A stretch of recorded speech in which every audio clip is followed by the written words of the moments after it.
Salamlar gənclər. İkinci sinifə qaldığımız yerdən davam edirik. Neyləmişdik biz? Ümumiyyətlə reklamın harda olacağını seçmişdik, plasementi müəyyənləşdirmişdik. Sonra isə targetdə idik ki, hansı ki burada demoqrafik göstəricilər baxırdıq. Metanın fərqini əsas demişdik. Burada yaş və cins məsələsində ən əsas məsələ burada kor kütləyə çıxmaqdır. Yəni istər yaş olsun, istər də cins seçimlərində bizim etməmiz lazım olan, yəni nələri qeyd etməmiz lazımdır. Burada önəmli nüans bizim əsas kütləmiz hansı yaş aralığındadır. Bir ingilis dil kursunun reklam həyata keçirirsə və bu tutalım ki, uşaqlar üçündürsə, burada bizim istifadə edəcəyimiz uşağın üzünü hədəfləmək deyil. Burada daha çox valideyn hədəfləməkdir. Valideyni hədəfləməkdir. O zaman valideynləri seçirik və çox vaxt da yenə də burada çoxlu edilən səhvlər olur. Bizim ölkə, bir də cəmiyyətdə baş verən hadisələri yaxşı araşdırmaq lazımdır. Onlar haqqında ciddi məlumatlar olması lazımdır. İnsan psixologiyasını başa düşmək lazımdır ki, burada nə olur? Övladlarla bağlı maraqlı olan şəxslər ümumiyyətlə Azərbaycanda daha çox xanımlardır. Xanım belki valideyn, yəni analar. Ona görə daha çox analları seçsək daha effektiv nəticə əldə edərik. Ümumiyyətlə auditoriyanın sayına da gəlmək istəyirəm. Auditoriyanın sayı burada heç bir filtri seçmədiyiniz zaman heç bir deməklə buradan yəni istəyirsiniz bütün bu 3 dənə dili seçmişik. Bunun özü belə bir filtrdir. Filtri yığışdırdığımız zaman ümumiyyətlə 8 milyon 605 min, yəni 8 milyon 8.6 8 milyon 605 min. Yəni bu çox böyük rəqəmlərdir ümumiyyətlə. Bizim çatacağımız Azərbaycan qeyd eləmişik və başqa bir filtrdə seçməmişik. Düşünmürəm ki, bu rəqəmlər ümumiyyətlə üzərinədir. Sadəcə bunu ümumiyyətlə qeyd edir, akkauntların sayıdır. Bu arada 13 yaşdan da başlayır akkauntlar. Yəni hesablanması onlarda reklam göstərsən. Bəzi reklamlar göstərmək olmur, metoda olduğu üzrə. İndi seçdiyimiz reklam kateqoriyasını burada seçməyimiz mümkündür. Bəzi zaten şərtlərdə qeyd edici falan yaş kateqoriyasını seçməyəsiniz. Aha. Burada indi davam edəsi olsaq, targeting hissəsində bizim əsas bu demoqrafik göstəricilərdir ki, bunların hamısını seçmişik. Biz sizlərlə, amma all language-də saxlamamızı məsləhət görürəm. Çünki bilirsiniz ki, Azərbaycan dilində Azərbaycan dili demək də türk dilində daha çox istifadə olunur. Bizim ölkədə sonra rus dilindədir, ingilis dilindədir. Maksimum yəni bu 3 dildədir. Rus dilini seçdik, türk dilini seçdik və dayandıraq. Ümumiyyətlə Azərbaycan dili arasında da yoxdur. Həmişə kimi çox platformada support olmadığı üçün həmin dili istifadə eləməyə qoymurlar.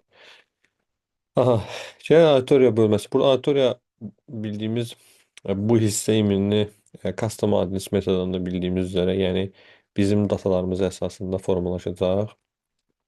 Müəyyən bir custom audience-lardır, ona oxşar olan lookalike audience-lardır. Hansı ki, bunlar növbəti irəliyən videolara mövzudur. Keçək indi interest və behaviors, yəni bir auditoriya müəyyənləşdirəndə 3 dənə onun növünə əsasən, demoqrafik göstərici əsasən, onların davranışına, behaviors yəni interest və maraqlara əsasında biz reklamın targetləməsini həyata keçiririk. Okey.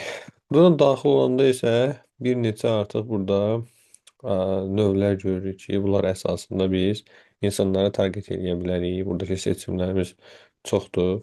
Gördüyünüz üzrə interestlər üzərinə, yəni insanların marağı üzrə. Məsələn, maliyyə servisləri, bunların da içərisindən məsələn kreditlə bağlıdır.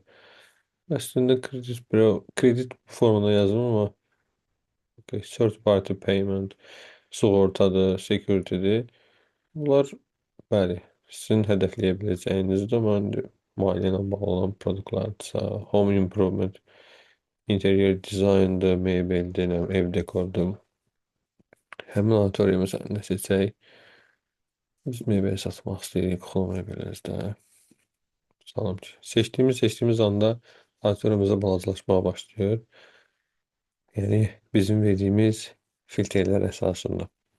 Burada indi müəyyən bir məsləhət görüb ki, sənin sahən üzrə biz konsaltinq sahəsi seçmişdik də, biznes servis və ya ki, real estate, home rental seçsən daha yaxşı olar. Yəqin ki, bundan əvvəlki auditoriyalarda, yəni bundan əvvəlki akkauntlarda o sektordan seçənlər bunlara hədəfləyirlər.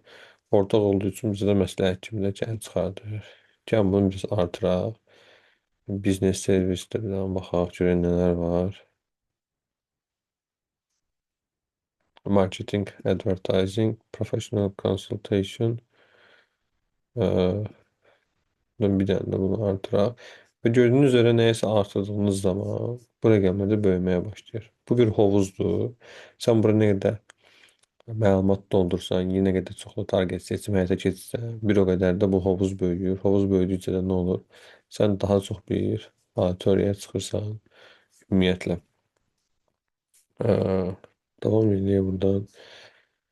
Burada ümumiyyətlə video interaction olsun və hətta ki, hər hansı bir nədir, lifestyle, food and drinklə bağlı olan videolara reaksiya verən şəxslərdir. Görürsünüz, seçdiyimiz anda böyük auditoriyamız ümumiyyətlə böyüyür, daha da böyük şəxslərə çıxmağa başlayır. Konkret olaraq dediyim kimi, burada auditoriyamızı müəyyənləşdirməliyik, kimdir bizim auditoriyamız və ona uyğun olaraq da targeting edə keçməliyik. Bunlar da çıxır. Marketing və professional consultation bu sahələr üzrə maraqlanır. Kifayət qədərindən çox böyük bir 2,7 milyon bunlarla maraqlanan şəxslər olmaması lazımdır. Biraz daha az olması lazımdır. Bir də burada məsələn B2B seçiriksə, mail, desəm dediyimiz üzrə yaş kateqoriyası daha çox bunlar uyğundur. Seçim elədik, getdikcə düşür. Narrow yazmasına baxmayın. Yəni narrow olmağının mənfi və müsbət cəhəti var. Siz core auditoriyaya gedirsiniz. Yes, daha böyük auditoriya çıxa bilərdiniz. Orada CPM-in qiyməti daha ucuz baş gələrdi. Yəni hər 1000 dəfə reklamın göstərməsi üçün çəkilən xərc daha ucuz başa gələ bilərdi, amma burada lazımsız olan həmin ola bilər reklam çatır, amma həmin adam reklamla engage olmursa, satış olmursa, hər hansı bir interaction keçmirsə bizlə, o zaman nəyə lazım? Yəni hər sarıyla qeyd olunan error ümumiyyətlə yox bunu geri qaytarın bu formada olmasın. Üzərinə davam etməməmiz lazım. Okey. Burada bir neçədir, yəni çoxdur. Sizin seçib həyata keçirəcəyiniz sonra hashtaglər var ki, hansı ki bu hashtaglər üzərindən targeting həyata keçirə bilərsiniz. Bu artıq daha çox məşhur olan və ümumiyyətlə çox istifadə olunan hashtaglərdir ki, onları biz özümüzdə istifadə edə bilərik. Okey. Bunun sonrasında isə bu indi targeting məsələlərinə sırf buradan digər burada hissələrdə göstərim.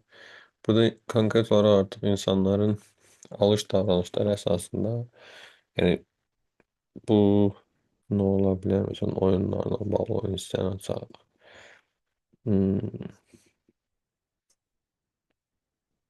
Game by type, strateji oyunları oynayan şəxslər.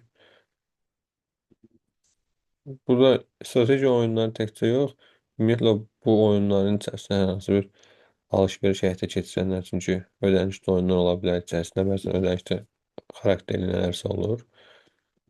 Onları həyata keçirən şəxslər məsələn seçə bilərsiniz. Təxmin edirsən ki, məsələn, filan strateji oyununa adam pul verirsə, ünəndə business consultation ilə bağlı olan randevu ala bilər məndən, görüş ala bilər məndən, ödəniş həyata keçirə bilər, coachluq edə bilərəm şəxsə deyə özünüzdə düşünə bilərsiniz.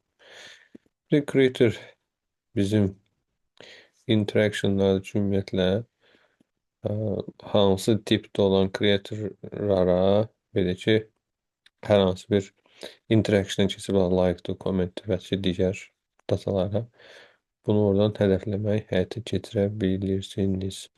Bu maraqlarla deyəcəksiniz, bunun nə fərqi var? Maraqlar ola bilər ki, heç sən bu kateqoriyadan olan nəyəsə klikləməmsən və yaxud da ki, interaction keçməmsən, like eləməmsən, amma ümumiyyətlə sənin maraqlarından bilir. Necə bilir? Hər hansı bir video çıxır qarşınıza, siz o video axıra qədər baxmısınız və orada avtomatik olaraq başa düşür ki, həmin şəxs həmin marağa sahibdir. Bununla rahatlıqla aydın şəkildə müəyyənləşdirə bilir. Bu arada bu da Biz auditoriyalarımızı bir neçə hissəyə bölsək, soyuq, isti və ilıq olaraq bölsək, burada seçdiyimiz auditoriya tipi bizim üçün belə deyək, soyuq auditoriya olacaq. Amma bir yaxlar göstərdiyim burada include falan hissələrində burada seçəcəyimiz auditoriya bu artıq növbəti mövzudur. Bunlar isə daha çox bizə ilıq və isti auditoriya olaraq biz istifadə edəcəyik. Gəlir buradan device məsələsinə, buradan Android-də, iOS-dur. Buradan əksəriyyət ümumiyyətlə Azərbaycan bazarında Azərbaycan üzrə Android-lə daxil olur. iOS-un istifadəsi çox da böyük deyil TikTokda. Burada baxsaq görərik ki, nə qədərdir? 978 mindir. Bunun Android-lə vurduğumuz zaman 740 min Android.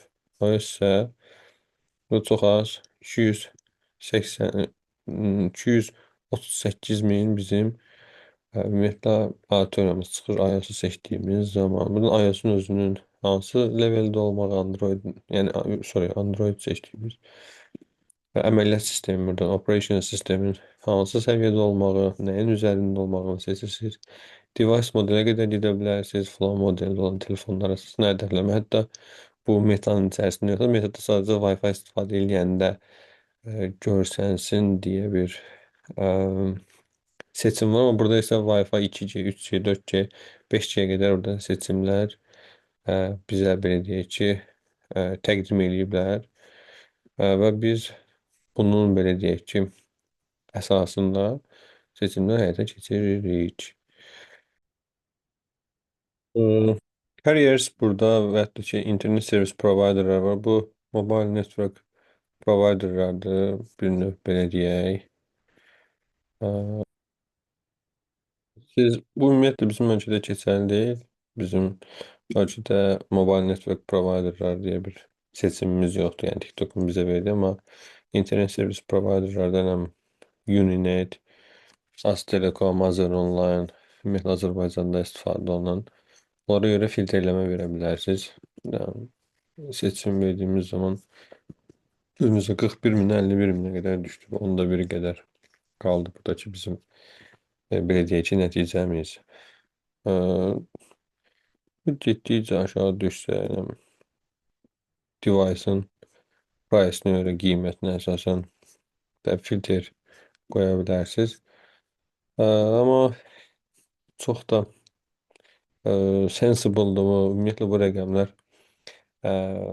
Azərbaycan standartlarında ümumiyyətlə müəyyənləşdirilməyib, dollar olsun. Çünki Azərbaycan gələnə qədər buna əlavə vergilər gəlir ki, biz onun daha baha qiyməti olduğunu fikirləşir. Amma dünya standartlarına çox da baha deyil. 1000 dollardan baha telefon çox nadir hallarda olur.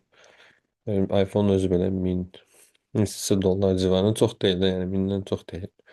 1000-dən çox az olan çoxlu modellər var. 1000 Pro Max-lar falan onlar 1049 mu, 1099 mu, ya 1199 mu ən yuxarı modelləri 1200 dollar civarında bir qiymətlər olur. Bu indi xüsusi olaraq daha yuxarı level şəxslər istəyirsə, yəni sırf device-ın qiyməti üzərinə, yəni o qoşulan TikToka qoşulduğu device-ın qiymətinə əsasən burada müəyyənləşdirmə həyata keçirə bilərsiniz. Okey, buradan auditorium save edirsiniz. Bunu sonradan harada istifadə edəcəksiniz? Ümumiyyətlə use saved audience bölməsindən burada onun adını qeyd edərək də istifadə edə biləcəksiniz.